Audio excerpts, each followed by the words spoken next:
Hi and welcome back to the Quick Start video guides. In this video we're going to look at how to create an opt-in form or a subscription form that you can place on your website so that people can actually join your list to begin with. And to do that, from the overview panel, when you first logged in, you'll go to lists. Choose the list that you're working with. So I'm working with the video training list. You just click. And then in the overview section, once you've clicked the list, if you come over here to the right, you want to see this button here that says create a subscription unsubscription form. So we click the link. In our case, we're working on the subscription form, which is the tab selected here. It says the subscription form HTML code is generated for you. So here we can see here is our box, which is how it looks. We can choose visual styles from here. And as we choose them, it gives us a different type of form, as you can see here, to paste on our website. And once we're happy with that, we choose HTML code.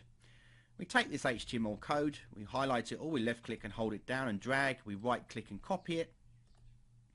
And now we have all the information to go to our website or give it to our web designer if they're doing it for us to incorporate the subscription box onto our site. Now the only thing you need to know here is that, as you can see, if I choose layout and preview, this shows us what we're going to have. And at this stage, the way it's set up in the very beginning is the only thing we're asking for is their email address. But you might want to have something like perhaps their first name that you're going to ask for, so it's a little bit more personalized when you want to send out information to them. To do this, you need to create some actual fields first.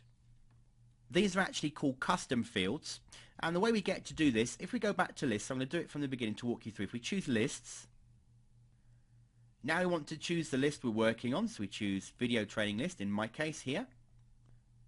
And then underneath the list options, the first one here says custom fields. Now this is what we want to create. So we click custom fields.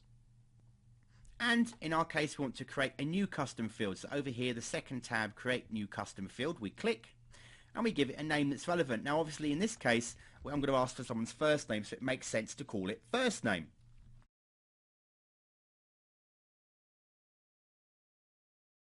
So I've called mine first name. You can leave the type as it is.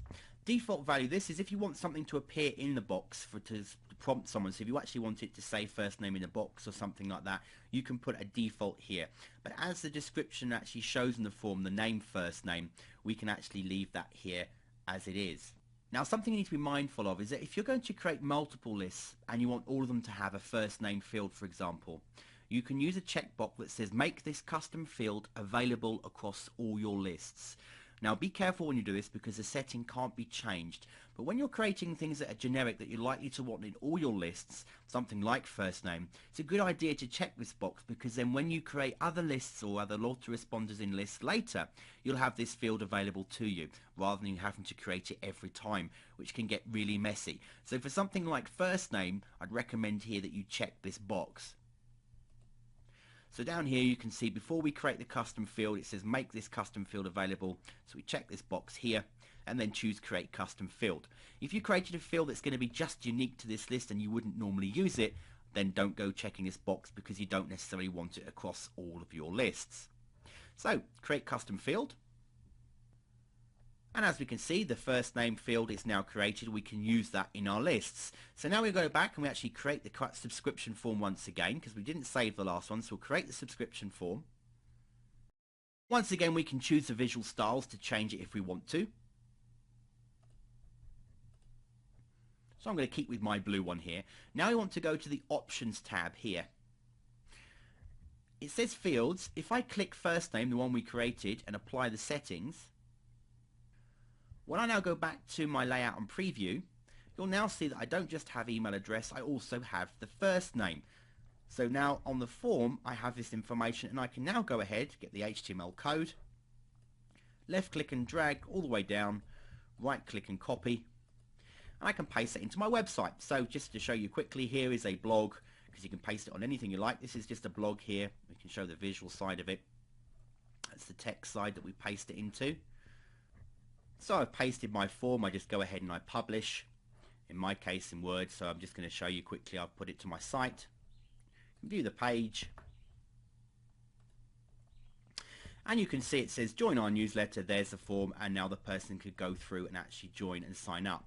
Now if you wanted to change things in here like the name of the subscribe button, etc., if you check on the knowledge base at Contact Jam, so if you go to the knowledge base at the Contact Jam Support Center, you'll see in there's different information on subscription forms, and you can find this by just going to knowledge base, and you could type in here subscription forms, and even down here you'll see that there's actually some main ones anyway. So if I click that,